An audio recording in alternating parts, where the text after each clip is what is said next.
All right, guys, welcome to another episode of the Protestant Libertarian Podcast. My guest today is Dr. Mark Nanos. Dr. Nanos is lecturer in Jewish and Biblical Studies at the University of Kansas and the author of several books and articles. He is a contributor to the new book, Judeophobia and the New Testament, out now on Eerdmans, where he wrote a chapter on Judeophobia and Paul's letter to the Philippians. We'll be discussing this chapter on the show today. Dr. Nanos, welcome to the Protestant Libertarian Podcast. Thanks for having me. I look forward to visiting with you. Yeah, I'm excited to talk to you today. Like I was telling you before the show, your work had a huge impact on the way that I understood the Apostle Paul, and you have a very long and storied career. So, talk to my audience a little bit about yourself, your background, and your work. Well, I suppose the shortest answer is to say that what I'm doing with Paul Within Judaism is a moniker that we came up with about 10 or 12, 13 years ago for Society of Biblical Literature, a series of as we became a section there, and as we wanted to do a volume from papers there, we needed a title. And the reason it's relevant, even though I've been doing this without that title for over 30 years, the reason this was important, a couple of reasons. One is that the new perspective on Paul had emerged in the 80s and 90s. And I was optimistic about some aspects of it, but disappointed with other aspects of it. And it's largely a revisioning of certain aspects of the traditional or old perspective, if you would. And colleagues were knocking around different titles like Beyond the New Perspective or Radical New Perspective and so on. And I was very unhappy with those because I felt that what I was doing and what I thought we should be doing was starting over, trying to do a more historical task, and then put that in conversation. Of course, not that we weren't shaped by the world that we learned, but then put that into conversation with the traditional and the new perspectives. So people were misunderstanding what we were doing as new perspective. And broadly, in a sense, it was new, but it didn't really fit well with what the new perspective was doing. So that's how this name grew out of it. And I myself, and in a way, this is kind of a story of my adult life. When I studied Judaic in the 70s in a university setting, it was in a history department. And I had this idea that we should read figures in the same way that we did the prophets. That is, we understand their polemic against fellow Israelites or Jews or whatever as within house, and usually at the leadership for failures, moral failures. And just like we talk about our in our own nation right now, if you talk about those moral failures, it's not because you don't consider yourself an American. You might be a little embarrassed to be one, as I am right now, but it's not because you're against it, but because you're against the way it's being misdone. And so from the 70s, my perspective I thought that we really needed to reapproach Paul and read him as a Jewish character and see if it worked in this same sort of way as an in-house criticism and a reformer, not a convert, actually doing a kind of messianic subgroup Judaism that he thought everyone would get on board eventually. And so over the years, I had nurtured that idea, but I didn't know about the new perspective in the 70s and even the 80s.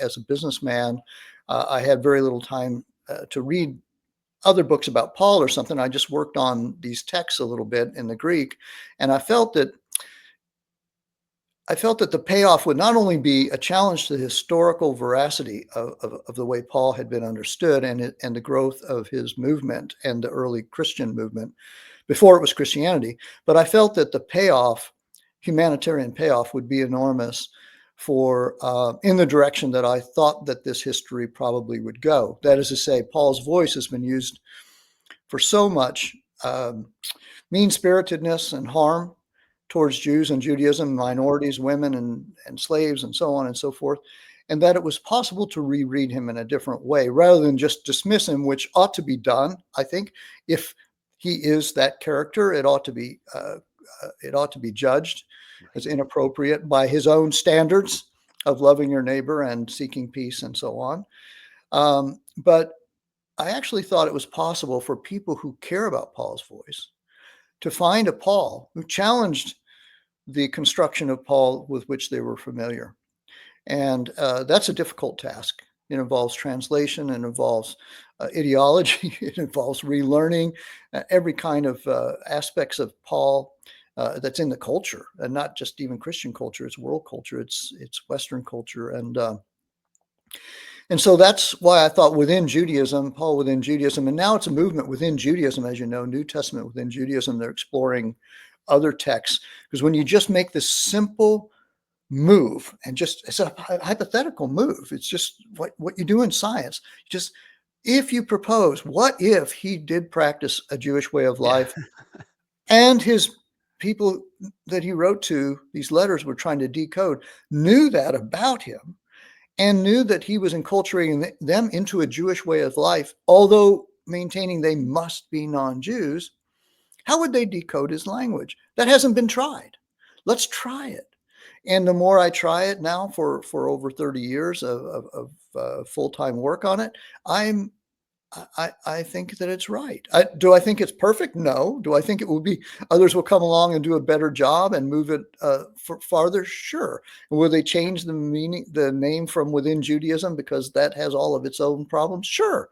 But for now, this is where we're at, and where I'm at. That's somewhat where I am. And I think we have a lot more work to do to reevaluate, retranslate, reinterpret not only the historical texts of Paul and others, but the hermeneutical moves. When you change all of the exegetical moves, that should inform a new set of hermeneutical moves. Yeah, I completely agree with that. And like, like we were saying before the show, when I first encountered the Paul Within Judaism school, I had been very much steeped in the new perspective on Paul. And I think, again, it was a big improvement over some of the traditional ways of understanding Paul as a Jewish thinker. But once you just assume that Paul never left Judaism or had a problem with it, and bring that into Paul's letters as you're reading them, it just seems to clear up a whole lot of exegetical issues for me. And so I would just highly encourage everyone to think about it from that perspective. And I think you really are the right guy to contribute to a book about Judeophobia because of your perspective on Paul. And so before we take a look at Philippians and Paul's letters in particular, the title of the book is interesting, because I think that a lot of people would assume that maybe anti-Semitism would be a better way of looking at it, but Judeophobia is the particular term that they pick. So maybe talk about what the term Judeophobia means, and why is it so important that there's a book that addresses how that works within New Testament studies? Well, that's an interesting question, because I wasn't part of the formulation of the book title. Right. I was just invited to write on Philippians. But so I read why they had that, because I was actually puzzled right at first, just to make sure, because that means fear of Judaism, or maybe of Jews. And I wasn't quite sure what they meant by that. But as they explain, as the editors explain, there's just one of their choices to avoid the problems that are in saying anti-Judaism, which tends to focus on the religious aspect and not just the peoplehood, or anti-Semitism, which tends to focus on the people aspect and not the religious aspect, and in a more modernized, influenced by German culture, in a way that they didn't want to go either. So they thought that this would do something which I fully agree with, and I do a lot in my work, as you know, and that is to help defamiliarize. So the very choice of the word, as it did to me, should puzzle you for a moment. Oh, I wonder what that's about.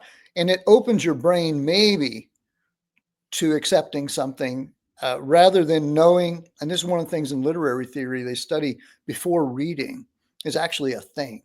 Before we read something, we know what we think we're going to read. Right.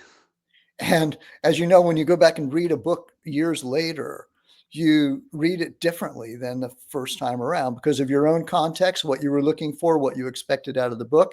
And now you're in a different place. You've had children, your children have gone bad on you. You read the same novel, and all of a sudden, like when I hear the Beatles song Yesterday, I used to, it's a sad song, and it would always make me think of certain things, but it was the startlingness of waking up to it's not as good as yesterday.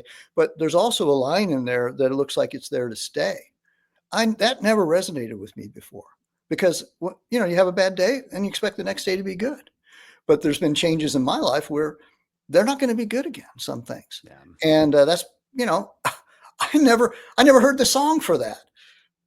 Now I hear that in the song. So it's like the same thing. And defamiliarizing in this title is to open you up, I think, to realizing that a lot of the New Testament is, it's not nice. I prefer to say that it's the way that it projects or misrepresents Jews and Judaism leads to harm, has led to harm. We have the history to prove it.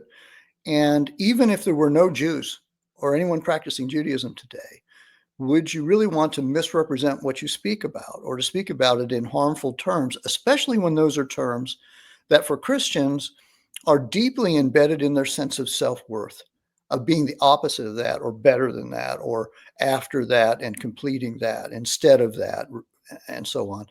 And that's a kind of way of living and thinking about yourself and the other that I would think it'd be attractive to many people to try to avoid. If you can avoid that with the text instead of against the text, wouldn't that be nice? So I think that's what they're trying to do in this volume, is to bring people's attention to the problem. Most of the essays show you an alternative, not all of them. And some of them I think that could have. Unfortunately, they just don't do it the way I do it, which I think is better. Yeah. So there you have it. Well, I do love your alternative. Philippians has always been one of my favorite letters in Paul. And again, especially for a lot of Christians focus on Philippians 2:5-11. That's kind of like a really big, it's a really big passage in Paul, and I've talked about it a lot on the show. Not as emphasized in the church as Philippians chapter 3, where the kind of Judeophobic reading of Philippians, or the Paul, I guess, outside of Judaism reading comes from. And there are two passages in Philippians 3 that I want to read real quick, and then just kind of get your perspective on why people have read these as attacks against Judaism. And that's Philippians 3:2-3, and then Philippians 3:18-19. So I'm reading out of the NASB, but here's what Paul says in these two passages. He says, this is 3:2-3. He says, beware of the dogs, beware of the evil workers, beware of the false circumcision, for we are the true circumcision who worship in the Spirit of God and glory in Christ Jesus and put no confidence in the flesh. And then later on in verses 18 and 19 in that chapter, Paul says, for many walk, of whom I often told you and now tell you, even weeping, that they are enemies of the cross of Christ, whose end is destruction, whose God is their appetite, and whose glory is in their shame, who set their minds on earthly things. Now, Paul, he very much known for fiery rhetoric here. So talk to us about how this passages like these in Philippians have often been read as an attack against Judaism. Right. Yeah, and it's kind of a mystery to me that they are. I must say that because I mostly worked for many years on Romans and Galatians as the key places that you go hunting for Paul's relationship with Jewish ideas and Jewish people. But these texts, they may not be preached on a lot now in, say, a Protestant congregation, which I assume for many of your readers. But they were preached on, and they were became part of the normal discourse in the medieval period, where Christians in Europe referred to Jews as dogs. And in fact, part of the ghettoization justification was that the church, which was really all of the European Christians, right. were threatened by familiarity or contact with Jews, and because Jews, like dogs, threatened the host, that is the food. If they can get the food off the table, they will do so, and they will, and therefore defile it. And so we need to stay away from those people. Now, that's just one of the kinds of aspects of the policy of trying to reason for this policy. But these texts were used in that policy and in many other very harmful policies. And from reading someone who did a fabulous book on the history of calling Jews dogs, it's still apparently found in some Christian cultures. There are songs, little songs, like in the States, there used to be some that were very inappropriate for Black people. That were just little songs. A kid sang, didn't even know that was going on. Somewhat innocently, you might say, but it wasn't innocent on the part of the culture. And these still happen where Jews are called dogs and or associations like that in some cultures.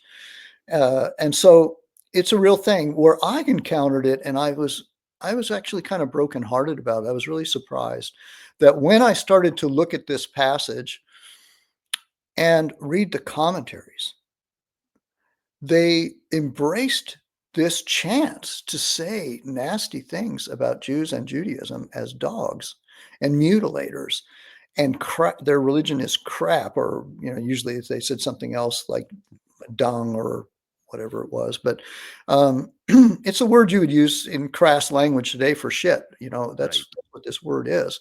And they seem to relish the chance to do it as authorized by Paul. And that really troubled me, that no one seemed to show any distance from us and say, well, Paul may have said that, but we really shouldn't. It's not appropriate. The other thing is, in this history, as I try to show here in brief, but I've done in more, I just showed the book, sorry, reading Corinthians and Philippians Within Judaism, which has my various essays that give the hard work behind all of this brief summary type essay in this book. What I did was I looked into, how did we ever get here?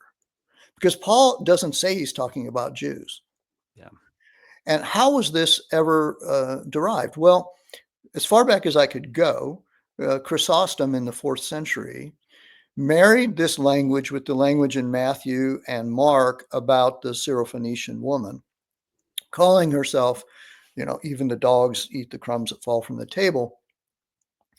And so I started looking through all of the Jewish manuscripts, not manuscripts, but all the Jewish texts that we have, doing searches in Greek and Hebrew, and I found no case where what Chrysostom asserted, and every commentator since has asserted, which was, the assertion is that because Jews called Gentiles dogs, Paul was reversing this and calling Jews dogs. Now, there's lots of problems fraught in that. Number one, to marry that up with the Jesus statement is to say something about Jesus that you'd think that might have given people pause, but they just pass it off, well, that's a Jewish thing. Well, Jesus is Jewish and Jesus does it. Shouldn't he have stopped doing that if he's like you nice Christians are? And then the fact is that the people in Philippi would have to know the gospel story to marry this up the way Chrysostom does, which there's no evidence of, since Paul's writing earlier than we date any of the gospels to. Whether we're right or wrong about that, I'm not involved in those decisions. But if we accept the normal views, and then we would have to assume that Paul is taking the position of a Gentile against his own identity as a Jew. That he's not only a convert, but he's a traitor to his people and faith, that he actually hates them with the supposed way the Jews supposedly hate Gentiles. So all of those things aside, I looked at the text and I didn't find a single text. I find the text that some have argued a little bit more about from the Psalms or here or there in other texts, and in later rabbinic literature, which goes on for centuries and centuries after Christians are calling Jews dogs. I still found only one case in later medieval rabbinic, one case in one manuscript tradition that is a minority tradition for that manuscript that indicated any Jews ever called Christians dogs for being Christians, not Gentiles, but or Gentiles, either one. Instead, what you have is dogs as was used by them the same way language today is used, like bitch or bastard or shit or something like that. It's not meant in a literal sense that you can align and say, oh, what he meant was that he doesn't know who his father is. Right. And that's not often, those languages just used because it's a way of expressing disgust or a negative valence. And in the biblical passages and Jewish passages and Talmudic passages, oftentimes dogs are celebrated as the stronger or the fiercer or the more loving or all those things. Dogs is a mixed Metaphors can come in positive, obviously, for most people in positive ways about dogs. And when they were negative, they were usually against fellow Israelites or leaders, or even leaders of nations that weren't Israel, but not because they're Gentiles. It's not a racial thing. It's a political. And so, first of all, the evidence this has been built on is not there. And there's contrary evidence. Then you start to look at Philippians overall as a letter. Where in this letter are there any enemies that are identified as Jews, whether Christ-following Jews from Jerusalem, as it's usually conceptualized, the so-called Judaizers and so on, or other kinds of Jews? They're not there. And in fact, the historians will argue that in Philippi, there's no evidence that Jews were present in the first century, which I think is highly, highly likely to be mistaken. Yeah. But if there's no Jews, or even if there are Jews, they're nowhere in the letter. In the letter, the only Jew is Paul, Right. Mr. Jew, Hebrew of Hebrews, circumcised on the 8th day, and a righteous Pharisee, righteous according to Torah, and so on. And what you have in Philippi are non-Jews. Who he's addressing are people who were non-Jews. And that means they come from a lot of different, what we might call pagan culture, just for the sake of discussion, idolatrous culture. And there are all kinds of gods and goddesses identified with dogs.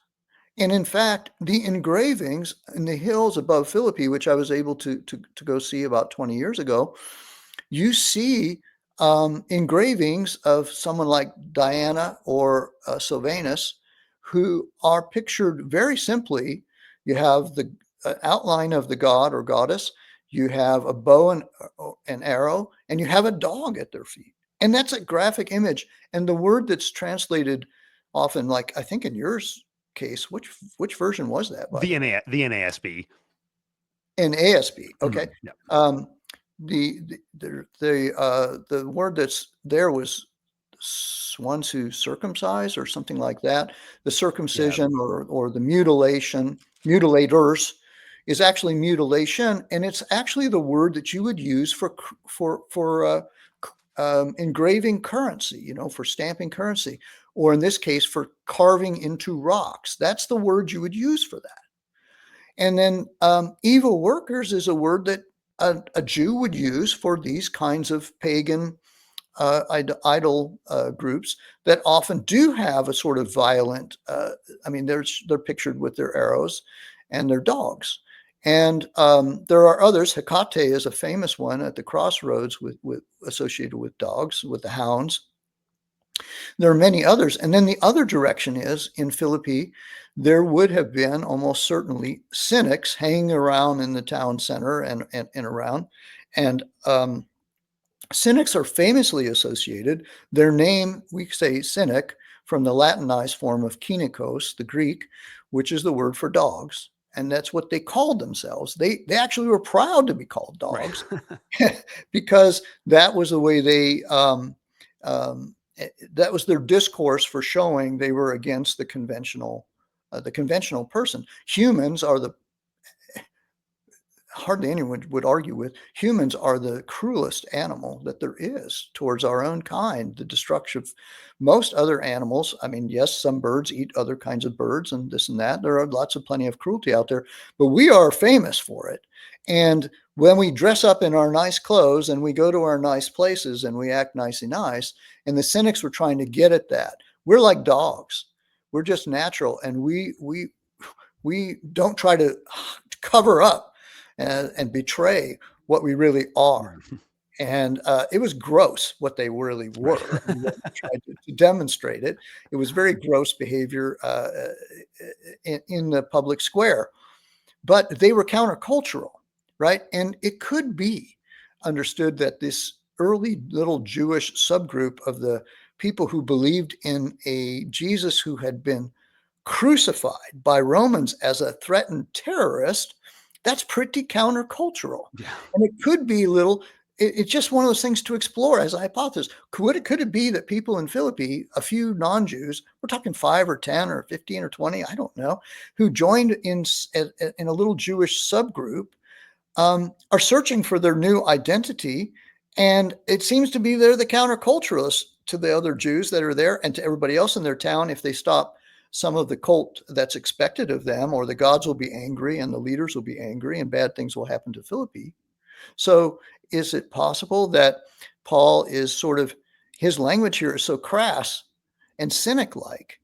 His identification of harsh language is a phrase that they use, and not of this world is a phrase that they use, and so on. Is he kind of out-cynicking the cynics to sort of say, this is what our counterculturalism looks like? It looks like the community of the circumcised people, of the Torah people, of the righteous ones. That's the new cultural identity, and that is countercultural to the pagan cultures and the Roman cultures that you've been enculturated into. That's one possibility. Could be they're attracted to it.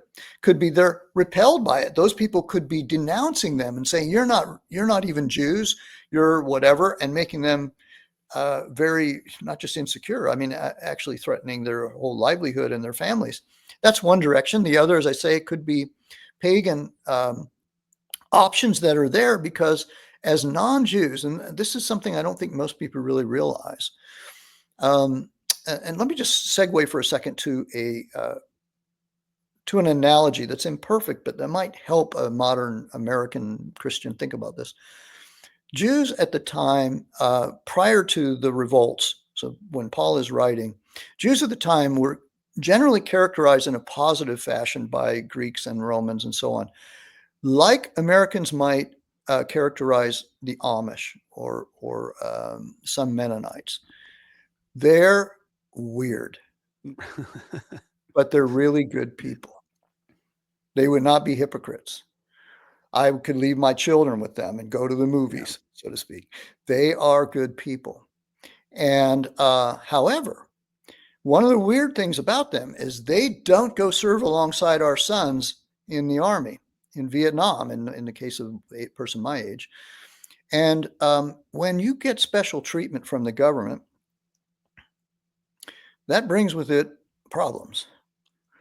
And when your boys are coming home in caskets and the Amish boys are not, that would bring about some resentment normally in a society. But you say, hey, it's an exception. It only applies to this very, very, very tiny group of people.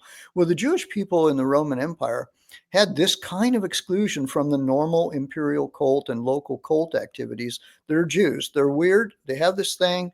They send money to the temple, which does a sacrifice twice a day in honor of Caesar, but not to Caesar. And so Jews are they have this way. Now, the non-Jews being brought into Paul's groups and other Christ-following groups from the other apostles are not being made into proselytes, which is not a Torah-based rite of passage. It's not in Torah, but it was developed in the Maccabean period, and it was prevalent according to what we have by Paul's period, certainly where he was writing to. And that alternative allowed a non-Jew to escape by becoming a Jew and to get the Amish clause, so to speak. Now, Paul is telling these people, without becoming a proselyte, that is to say, a little Amish leader somewhere is telling the local boys, you don't have to register for the draft. You believe in Jesus just like we do. You just need to come to some of our meetings and tell the draft board you sympathize with the Amish. And what's the draft board going to say? You're not Amish. And what are the Amish leadership going to say to that little rogue Amish guy? This is not okay, because you threaten the privilege that our boys have, that our community has, if you don't guard that boundary. Yeah. That's not exclusivistic. If they want to become Amish, all analogies break down, but it's kind of similar. It's not so simple to become a Jew, because the community itself is a minority community with limited resources and lots of other problems. And so they're not just like trying to bring everybody in and make it a big movement, but there is a way. Okay. And you're messing that up. Now, if you imagine that that's what's going on, then you can imagine that they're tempted to find ways, as do throughout the whole of Israelite scriptures, trying to find ways to have this and that too, ways to fit in with the larger culture that they grew up in, which has a lot of gods and a lot of cult. And you almost have to leave the world, to use the phrase from Corinthians, to not be a part of that. And if they're not allowed to become Jews, that's a very tempting to find a way to blend them. And Paul is marking off, this is not possible. Beware of that. You can't be like that. I am a Jew, and this whole thing, I am a fancy Jew, and this is a circumcision movement, is a way of saying this is Judaism. And it has no cachet if he's the convert from it, if he doesn't have those credentials anymore. What kind of rhetorical weight does it have? So when I started to look at this and to pull it apart, and then those last passages, those all apply much better to pagan options on that they have to do with the stomach. Jews are not stomach oriented. They're the exact opposite. They're disciplined. and so, but there are people at the time, right? Epicureans. That would be a stereotype of Epicureans, that they serve the stomach. So there's other ways to read this passage. And if there's nothing in Philippians that points to the fact that some outsiders are come, or some sort of Jewish Christian movement, or anything else opposing Paul, but it's Paul who's been imprisoned because of Romans, and the threat to them is from their local Roman environment. This is a Roman colony, Philippi is, and the norms that they're transgressing because of a Jewish group, but a special weird Jewish group, Right. that even the Jewish community is having problems understanding how they're legitimizing this change of behavior for these non-Jews. Then it makes sense of the kind of language that he uses to declaim that, and to try to put them on a path to being very much more Jewish, I think. Yeah, no, I think that makes a lot of sense. And I mean, you know better than I do that it's very easy when you read the Bible selectively to make it say whatever you want. So if you ripped a couple of passages out of Philippians and told somebody, well, this is what it means, here's what it says, you can kind of make that sleight of hand. Except the problem with that is that Philippians chapter 3 is a part of a larger letter, and Paul has a particular agenda as he's writing that letter to the church in Philippi. So how does Philippians 3 fit into Paul's overall rhetorical agenda in his letter to the Philippians? Well, that's a good question. And that's not one I can answer that well. I think what I just said already is everything about the letter looks like Paul is in a conflict with the norms of society and those who control those norms. And they've led him to jail, which is, I can't even imagine how nice jail must have been back in those days. Yeah. I don't want to know how nice it is today. Yeah. It's one of my goals in life, to make it without ever entering that. It's a good goal. Inhabiting that place. I can only imagine that it's a pretty bad deal. And to be there because you're associated with a terrorist group that the Romans are afraid of. And that's who your leader is. Someone they murdered that you claim is alive and is leading your group. And I think, to me, that's the context. And that into that context, Paul has to try to figure out how to normalize this Jewishness without becoming Jews. And so in that sense, I think it resonates with the work I've done in Galatians and Romans. And I've also done some in Corinthians, where a starting place is to imagine this is within a Jewish subgroup. And how does that make sense of the rest of the letter? Well, actually, there's a lot of philosophical stuff in the letter. The rest of chapter 3, and as it goes into 4, fits into a Stoic and Cynic motif of competition, how hard you have to work at something, which, by the way, those who think it's faith without works ought to read some of these texts and think about them, because he's asking you to work the hardest, to win the race, to fight the battle. These are motifs that the Cynics and the Stoics use. The Cynics are famously talk about, they would like to stand at the front of the entrance facing the people coming out of the theater. That's their way, that's their persona, to stand against the tide. And that's what Paul's asking them to do in this letter, stand against the tide. Even Jesus, and in the more famous chapter 2, even Jesus, who gave up the power and the rights to control events to be humble, and to go against the tide and against the easy way. I mean, I think it's still a valid question to ask, if Jesus was all that Jesus was, then why didn't he fix this world a little bit more? It could have maybe not completed it, but gone a little farther than he did. And but that's part of the persona, right? He took the way of the cross, and it was misunderstood and harmed. And that's the way we should be. It's the Philippians, it's the mantra. It's really what he's after. Yeah. And if we look outside of Paul's letter to the Philippians, right? So someone could take your argument that these passages in Philippians 3 are directed at non-Christians, not at Jews, and that Paul has that particular agenda with Philippians trying to establish this, their countercultural credentials, so to speak. But the rest of the New Testament does actually say quite a bit about Paul's Jewish identity, and also a lot about Paul's goal of kind of incorporating the Gentiles into this Jewish movement as he sees it. But those passages are often completely forgotten, or are not given the emphasis that they deserve. So, kind of widening our scope from Philippians, where else in either Paul's letters or Acts in the New Testament would we get evidence that Paul conceptualizes himself as a Jew and he sees his mission as bringing Gentiles into this Jewish movement? Oh, well, that's where everything that I write about. I mean, I think that's just all through Galatians and Romans.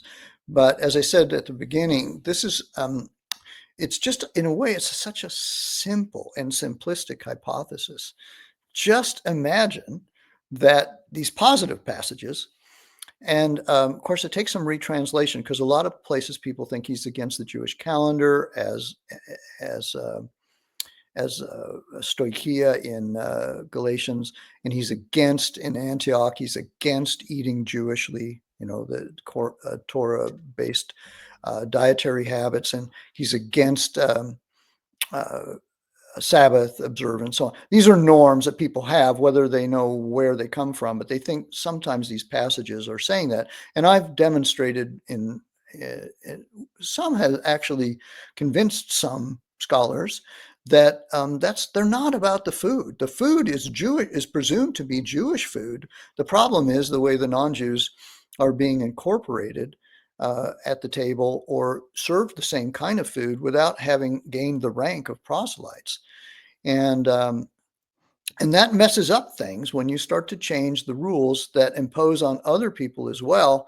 A social thing that you're justifying or legitimating by saying the end of the ages has started and the rest of the nations are supposed to join us, like the wolf joins the lambs in Isaiah.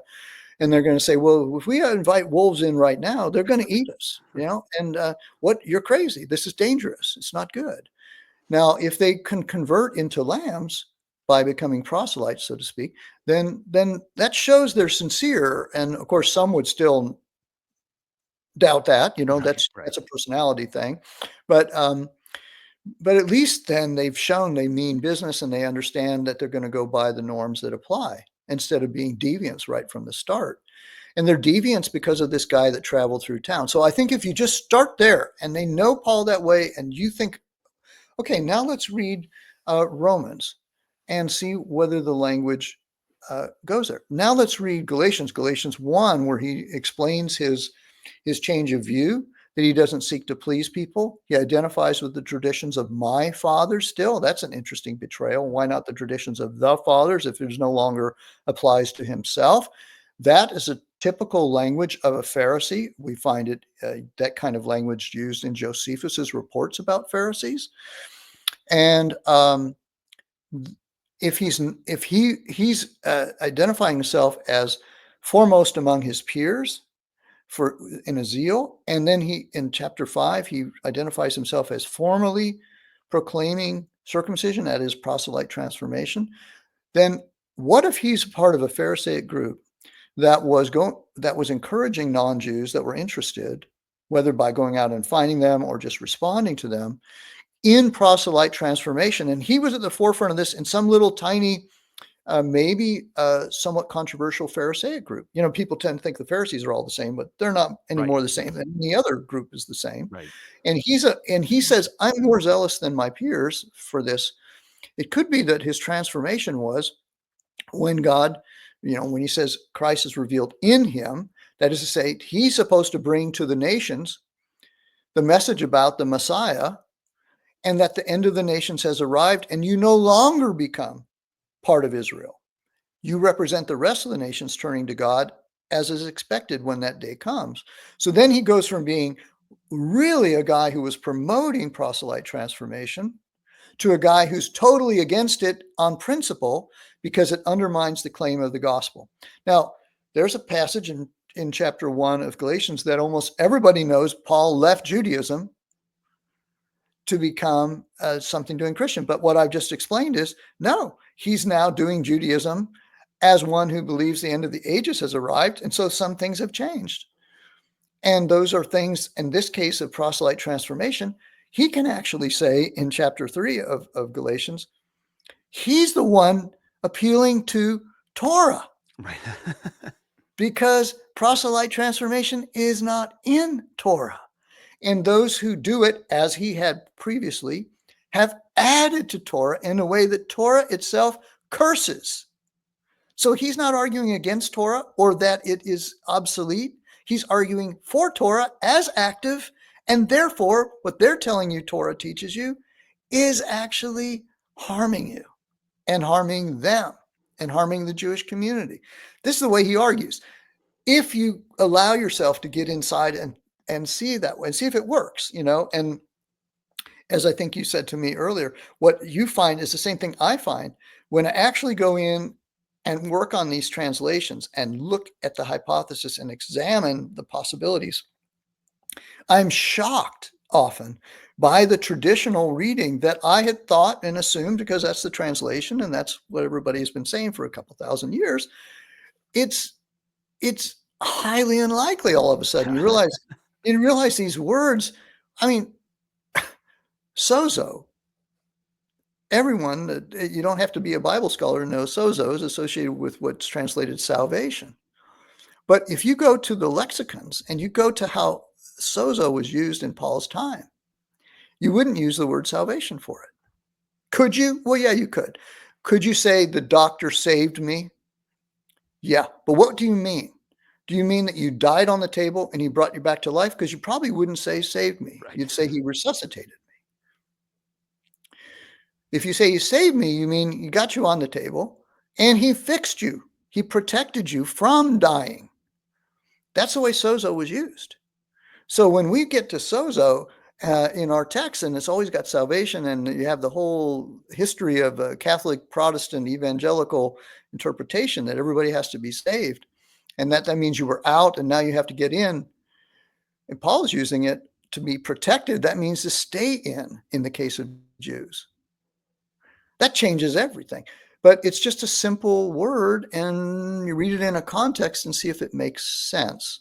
And there's so much more of that work to be done that I know it'd be hard for someone who listens to me and goes and opens up their American Standard, as you said, or a New Revised Standard, or even worse, a popular language style Bible, because they already are interpreting it for you, as would the translation that I did. It would also do that too.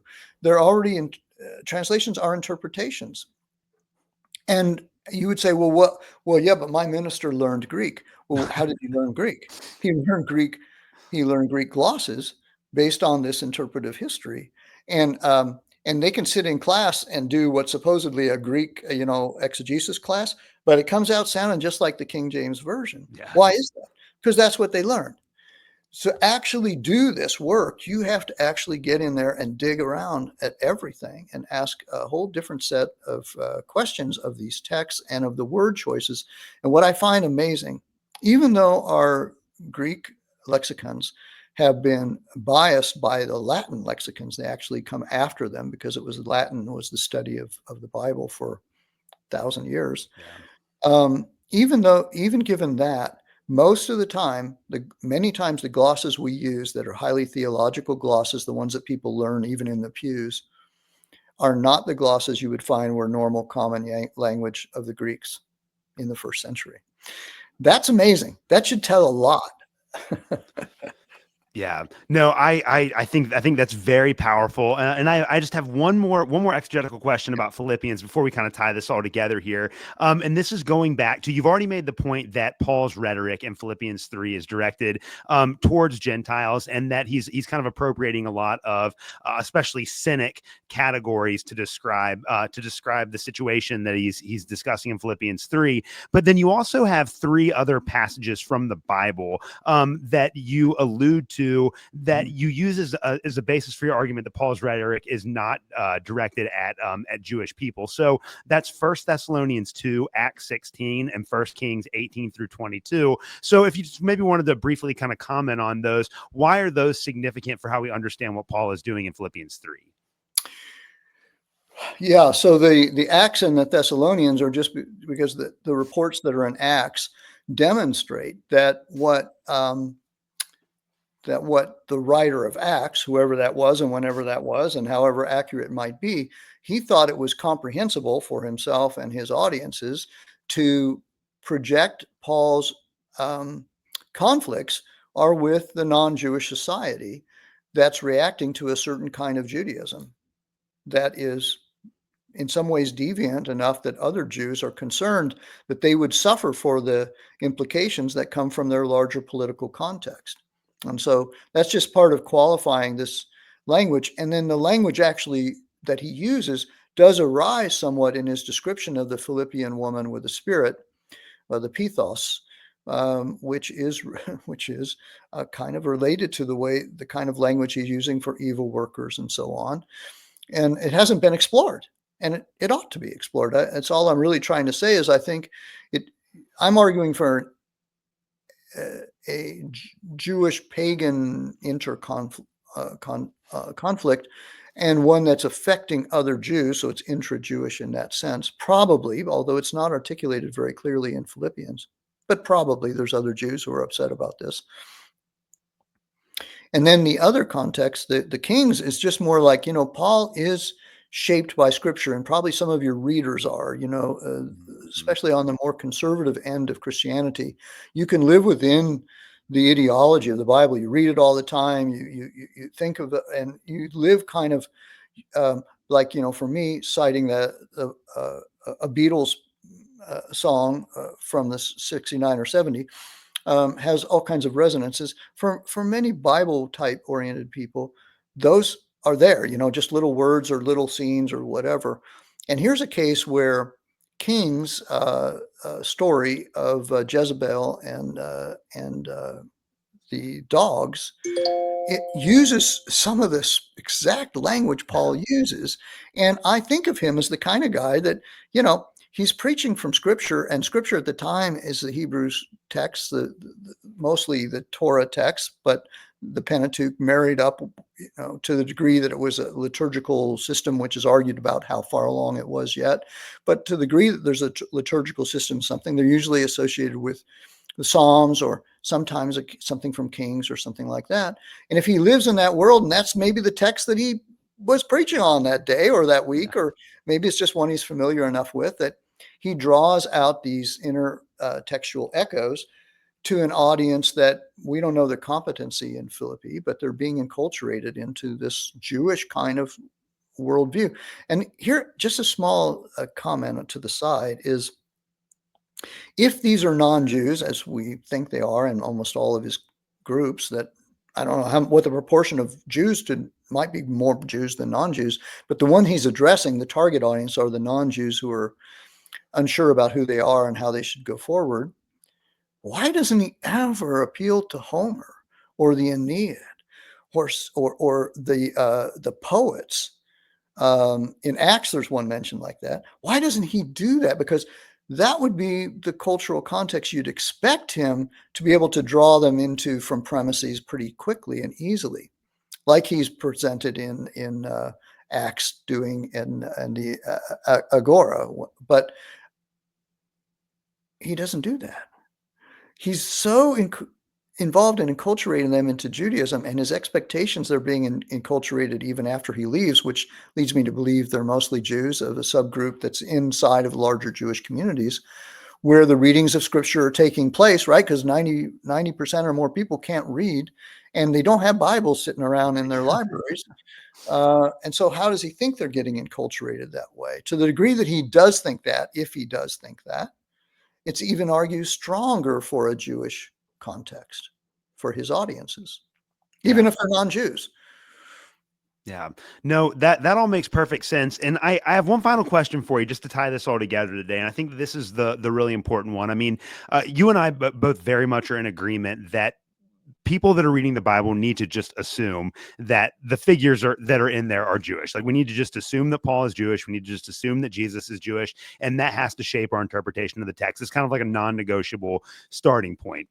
But this issue of Judeophobia and the way that we read Philippians 3 and the way that we understand Paul and his larger mission, like, all of these do have real world consequences. Like you said, going back to John Chrysostom, this has affected the way that people have treated Jews throughout the last 2 millennia in a mostly negative way. And Right. we should want to not do that anymore. So how should modern Christians start to rethink popular interpretations of passages like Philippians 3 and then figures like Paul in general? And how can that help us be, well, not only more, I think, faithful to what, the Bible is actually trying to accomplish, but how does that allow us to like think more critically about how we understand the differences and the similarities between Jews and Christians in the modern world? Like, why is this such an important issue for us?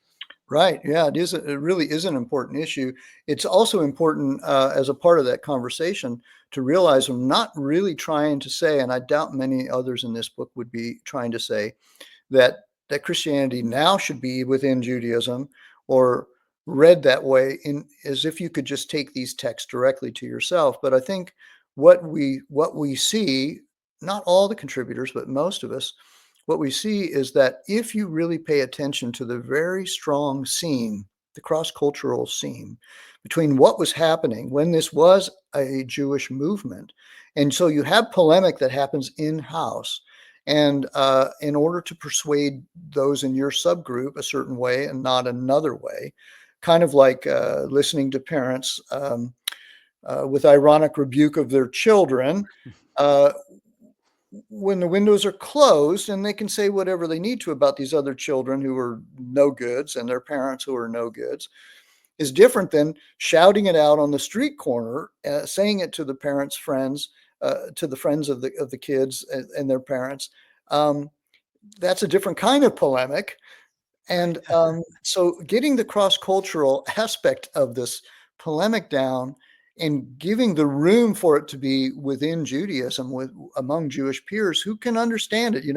It's not okay for you and I to say some of the things that African Americans can say to each other and about each other. Right. And that's fine. We understand that there's a difference between being in the family and not being in the family and how things are taken. So that's the first step. If you just think about that, and then cross-culturally, let's just say that you decide that Paul did actually mean Jews or dogs, and Nanos is wrong. Then what should you do about that? Should you write the next thing or give the next sermon that carries on as if that's okay? And should you not inform that there is an alternative to reading it this way, but you're convinced that's the way it should be read, and we shouldn't dress Paul up in some other way than what he was? Then shouldn't we undress Paul, redress Paul, and make it clear that this is the history that Paul did not intend, he didn't know about? Right. Well, let's assume he didn't intend. Yeah. And let's correct it. Let's hold Paul to the standards of Paul, how he ought to talk about your neighbor and conceptualize your neighbor, and not repeat this stuff, because we have specific harm and we know it. And we know there's lots of people that don't need much. Even when the Twin Towers went down and you had the anti-Muslim sentiment that went way up, even someone like Bush tried to tamp that down a little, because it could see the threat that there's lots of people, the crowd, Yeah. that does things with very little evidence, that is stupid, if you will, and can be very harmful. So let's at least give these a try. And if you decide that they're wrong, I'm not trying to make Paul something he wasn't. I'm actually saying I think he was this. But if you think I'm wrong, or others are wrong on some other point, then maybe it's time to stop repeating it as if it is the standard for what the divine opinion is. How you get there, depending on your view of Scripture, it can be difficult, but you shouldn't have any problem. Most Christians in America, I don't think, have a problem being against slavery. I mean, there might be Right.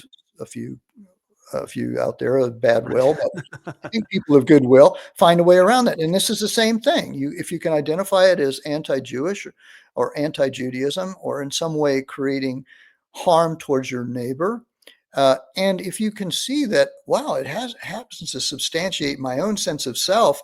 Do I really need a negative other to substantiate my own sense of self? Am I that insecure? Maybe it will give you pause to just keep repeating it. And I think that most of the authors could see that we need to offer an alternative. Some don't in this book and in some others. They actually just kind of show that Paul is that rascal. Yeah. And if that's what you're persuaded of, then that's the right thing to do. But I think they haven't gone. I don't think they've tried. I don't say the right word. I don't want to use an informal fallacy. Right. I think they need to explore what some of us have tried to begin to explore before they settle on that decision. Yeah, that makes a lot of sense. Well, Dr. Nanos, it's been really great talking with you today. I appreciate your time. I thought this was fantastic. I cannot wait for my audience to hear the conversation. Before I let you go, you've written a lot of books and articles throughout the year, so obviously you can't recount them, but now you're counting them all here. But for someone who's interested in your work and reading more about this, outside of your contribution and Judeophobia, where can they go to find your work? Well, go to my website. That's the simplest thing, marknanos.com. It lists my publications and papers, and it will direct you to the books I've published, the edited volume. And now I have 3 of my 4 collected essay volumes out. The one on Philippians has the essays there. And the one on Romans updates a lot of my work from my Mystery of Romans, which is now almost 30 years old. It's more than 30 years since I finished writing it. And Irony of Galatians, which is revision of my dissertation that's now 25 years old. And I still stand by much of the work in those, especially Galatians. But Romans and the Galatians collected essays aren't all finished yet. But the Romans one I've added some things since that, but they update and sometimes argue with myself, because Right. if we do good historical work, we ought to keep discovering things. So yeah, go to my webpage. There's plenty there, and there are some things you can read, so you don't even have to spend money to get an introduction to my work. That's perfect. Well, Dr. Nanos, thank you so much for coming on the show today. Thank you. Thanks for having me.